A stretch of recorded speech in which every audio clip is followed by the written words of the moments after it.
بتائیے گا مولانا فضل الرحمان صاحب کے گھر پہ جو رونقیں لگی ہیں، کون کون آئے، کیا حالات چل رہے ہیں، لیٹسٹ ملاقاتیں کس کی ہوئیں؟ جی بالکل، جس طرح آپ نے بتایا کہ جو سیاسی نگاہوں کا مرکز جو ہے وہ صرف اس وقت مولانا فضل الرحمان صاحب کی رہائش گاہ ہے، کیونکہ گزشتہ شب سے ہی ملاقاتوں کی جو شدت ہے وہ تھوڑی سی زیادہ ہو گئی ہے، اور پہلے پاکستان تحریک انصاف نے ملاقات کی اور اس کے بعد رات کو اسی وقت میاں شہباز شریف بھی آیا اور ساتھ میں بلاول بھٹو بھی، لیکن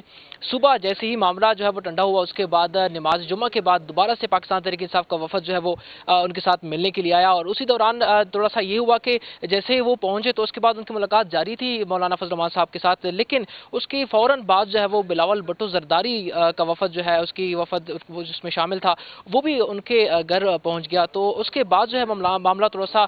الگ ہو گیا، کیونکہ یہ کبھی کسی نے کہا نہیں تھا یا کسی نے بتایا نہیں تھا کہ وہ ساتھ میں ملیں گے، کیا وہ واقعی ساتھ میں بیٹھنا چاہتے ہیں اس حوالے سے، یا پھر جو آئینی ترمیم بل ہے اس حوالے سے شاید وہ اس کو بھی اعتماد میں لیں گے کہ آپ لوگ ہمارے ساتھ آ جائیں، آپ لوگوں کے تضاد جو ہیں، آپ کے جو مسئلے مسائل ہیں وہ بھی حل کرنے کی ہم کوشش کریں گے، لیکن پھر اس کے بعد مولانا فضل الرحمان نے اس کے ساتھ الگ سے ملاقات کی بلاول بھٹو زرداری کے ساتھ۔ جیسے ہی وہ اس کے بعد گئے تو ہمارے ذرائع یہ بتا رہے ہیں کہ ان کے ساتھ جو پی ٹی آئی کا وفد ہے ان کے ساتھ بھی بلاول بھٹو زرداری نے ملاقات کی، اور ان کو یہ کہا گیا کہ بلاول بھٹو صاحب آپ تو یہ کہتے ہیں کہ آپ ایک ایسی پارٹی ہیں جو جمہوری پارٹی ہے، لیکن ہمیں اپنے بانی چیئرمین سے ملایا نہیں دیا جا رہا، تو وہ انہوں نے ان کو یقین دہانی کرائی ہے کہ ہم آپ کو کوشش کریں گے کہ کل آپ ان سے ملیں اور جو آئینی مسودہ ہے ان کے حوالے سے وہ مشاورت کریں۔ اس کا مطلب بلاول صاحب نے پی ٹی آئی کے جو وفد ہے ان کو یہ یقین دہانی کرائی ہے کہ کل بانی پی ٹی آئی سے ان کی ملاقات ہو جائے گی؟ جی یہ ہمارے ذرائع نے کنفرم کیا ہے، لیکن جو پی ٹی آئی ہے یا پھر پیپلز پارٹی ہے اس حوالے سے انہوں نے کنفرمیشن ٹھیک ہے احتشام، آپ لائن پہ رہیے گا۔ اسد منظور بٹ صاحب، میں آپ سے پوچھا تھا، سوال میرا وہی ہے کہ آپ کا مجموعی تاثر کیا ہے ابھی تک کی جو صورتحال ہے، جو معاملات جو یہ مسودے کے حوالے سے سامنے آئی ہیں چیزیں؟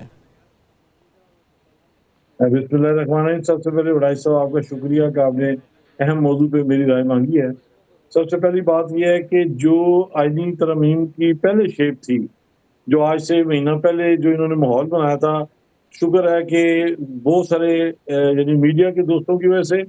اور اسپیشلی مولانا فضل الرحمان صاحب کی اسٹرانگ لینے کی وجہ سے اور پی ٹی آئی کے باقی دوستوں کا اسٹانس لینے کی وجہ سے اب اس وقت تھوڑی بیٹر سینس پریویل کر رہی ہے۔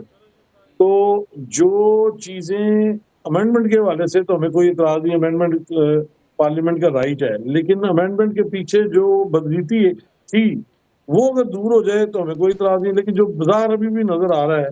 کہ یہ کانسٹیٹیوشن کورٹ اور اس کے نام پہ کوئی سیاسی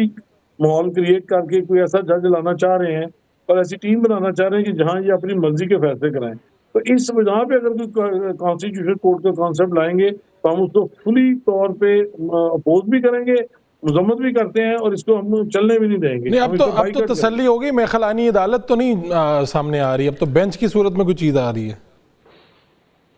اب یہ ذرا دیکھ لیجئے کہ بینچ میں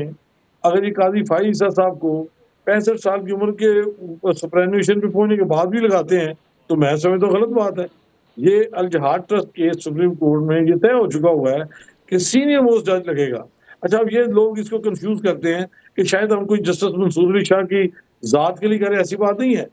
جسٹس منصور علی شاہ نے جوڈیشری جوائن کی، وقت گزارا۔ اب آپ بٹ صاحب چلیں، اچھی بات یہ ہے کہ اب آپ بار کے